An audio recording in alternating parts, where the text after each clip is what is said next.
গাজর, আলু, কাঁচা লঙ্কা আর পনির। তেল গরম হয়ে গেছে, দেবো একটা শুকনো লঙ্কা আর দেবো সাদা জিরা, তেজপাতা, দিয়ে দেবো কাঁচা লঙ্কা। এবার এই আলু আর গাজর দিয়ে দেবো লবণ, সামান্য অল্প হলুদ। মেয়ের কলেজ থেকে ফিরে আসতে আসতে অনেক 5টা 6টা হয়ে যায়, তাই বাড়িতে এসে আরও ভাত খায় না। টিফিনটা তাই আমাকে ভারী দিতে হয়। বেশিরভাগ আমি ভাতটারই একটা কিছু না কিছু করে দিই, হয় আলু ফুলকপি দিয়ে ভাত ভেজে দিই, কোনো সময় ফ্রাইড রাইস করে দিই। আজকে পনির দিয়ে আলু দিয়ে একটু ভাতটা ভেজে দেবো, তাহলে ওর পেটটা ভরে থাকে, কেন ওর কলেজে যাওয়ার সময় কিছু খেয়ে যেতে চায় না। যার জন্যই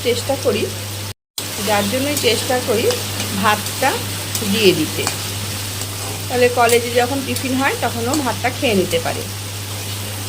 আর তরকারি দিয়ে ভাত দিলে তো খাবে না, মাছের ঝোল দিলেও খাবে না। যার জন্য ভাতটাকে আমি নানানভাবে ভেজে ভেজে দিই। পনিরটাও দিয়ে দেব।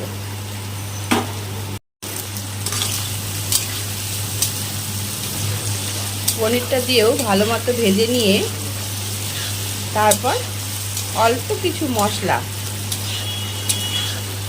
দিতে হবে।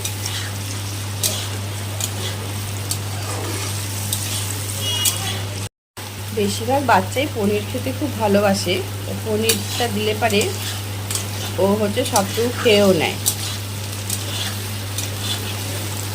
এই মশলাও এর মধ্যে বেশি দেব না, অল্প একটু জিরার গুঁড়া, রং আসার জন্য কাশ্মীরি লঙ্কার গুঁড়া।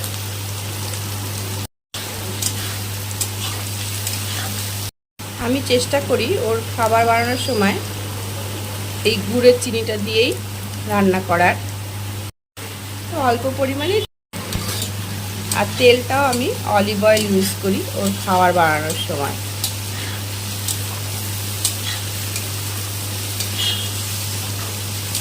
সব ভাজা হয়ে গেছে, এখন আমি এর মধ্যে ভাতটা দিয়ে দেব।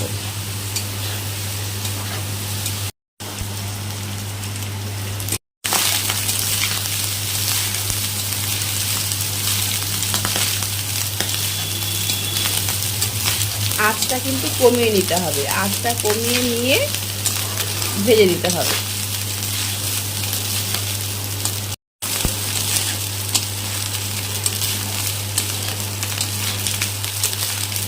ভালো মতো নাড়াচাড়া করে একটু চিলি ফ্লেক্স আর অরিগানো দিয়ে নামিয়ে নেব।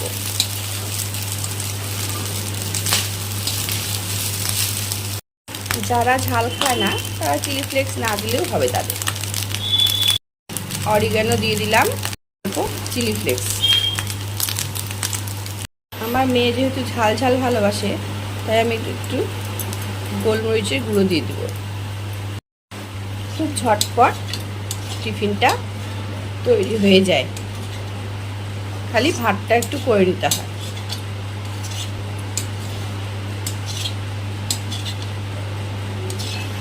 এটা অন্য কোনো তরকারি লাগে না খেতে, এটা এমনি এমনি খাওয়া যায়। মানে পনির আছে, গাজর আছে, আলু আছে, খুব ভালো লাগে খেতে এমনিতেই। আর ইচ্ছা করলে তরকারি দেওয়া যায় বা ডিমে মামলেট করেও দেওয়া যায়। তো আজকের মতো আমার লাঞ্চ বক্স তৈরি।